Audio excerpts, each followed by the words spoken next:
Hey everyone, this is crazy what is going on in Kamchatka, and the culprit is of course along the Pacific Ring of Fire. And now it seems the earthquakes that are just happening, it's like another swarm with magnitude 6.1 that we just had, but in the 5 ranges they keep coming. Another volcano has been woken up from a long dormancy. This is what's happening there on this subduction zone, which is part of the Pacific Ring of Fire. And we just had that Megathrust earthquake end of July, 8.8, crazy, that has sent waves all across the Pacific. Thankfully, they were not big when they arrived here at the West Coast, and many asked, oh, this is fake. This was not a Megathrust earthquake. This was not an 8.8 because we didn't get these waves here on the West Coast in Canada and in the US, especially in California. Guys, you have to see where the epicenter is located and what the special dynamic is.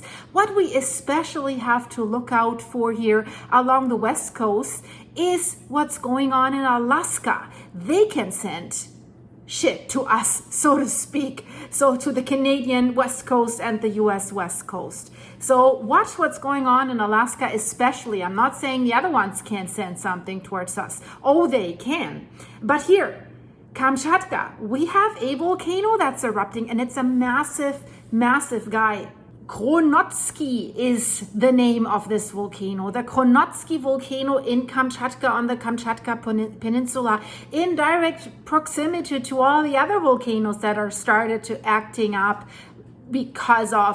probably because of the Megathrust earthquake and the aftershocks. So Kronotsky, approximately 3:50 p.m. on October 4th, eruption produced a dense ash column. Explosive eruption column was reaching very high, 9.2 kilometers. That is 30,180 feet. This is how massive this is, above sea level, of course. And satellite analysis has indicated that the ash cloud has extended about 85 kilometers, 53 miles to the south and southeast. Aviation color, of course, is red with that much ash in the air. It indicates hazardous eruption that was underway with significant ash in the atmosphere. And further activity is expected with further explosive ash ejections, and they say they could go up to 15 kilometers. That's 50,000 feet up in the air.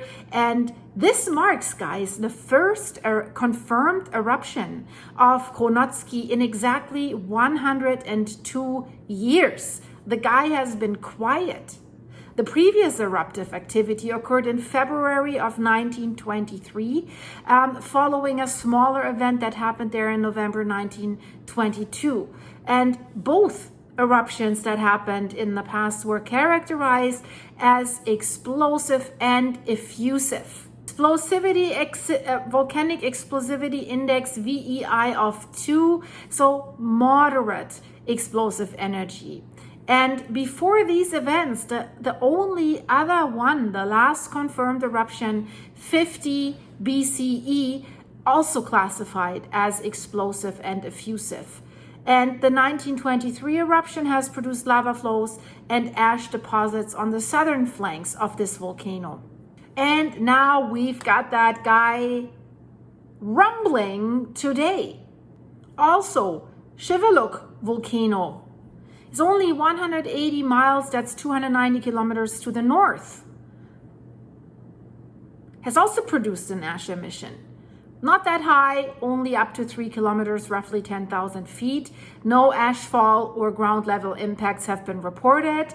So Kronotsky, right now, they think it's going to be a VEI 2 to 3.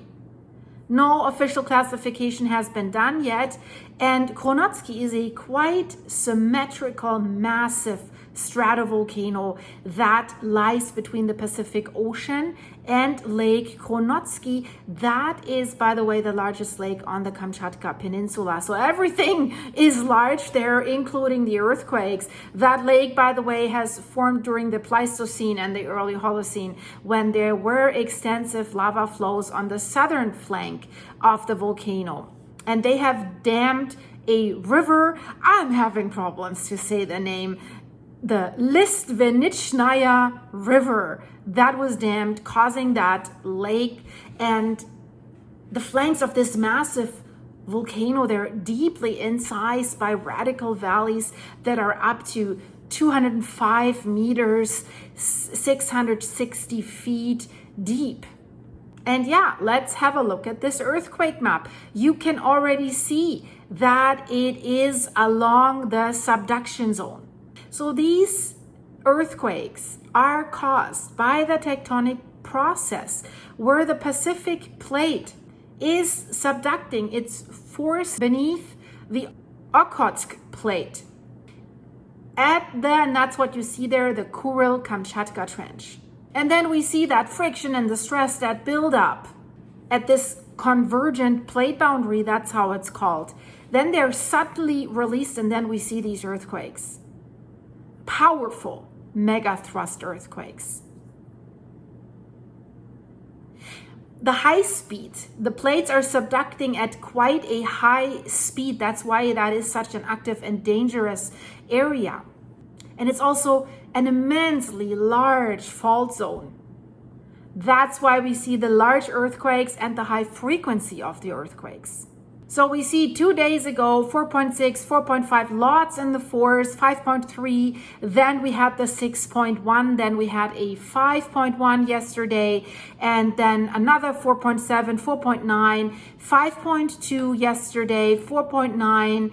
And then today, basically a 4.6, a 5.2, and a 4.8. That is what we have at the moment. And if we look at the largest earthquakes in this Petropavlovsk-Kamchatka area, today, 5.2, yesterday, 6.1, that's the highest magnitude this week. This month, 7.8. That's huge also. And this year, 8.8, end of July. So this is quite a reference. If that area wants to apply for being one of the most dangerous subduction zones, I think it has a good chance to get the job at the moment.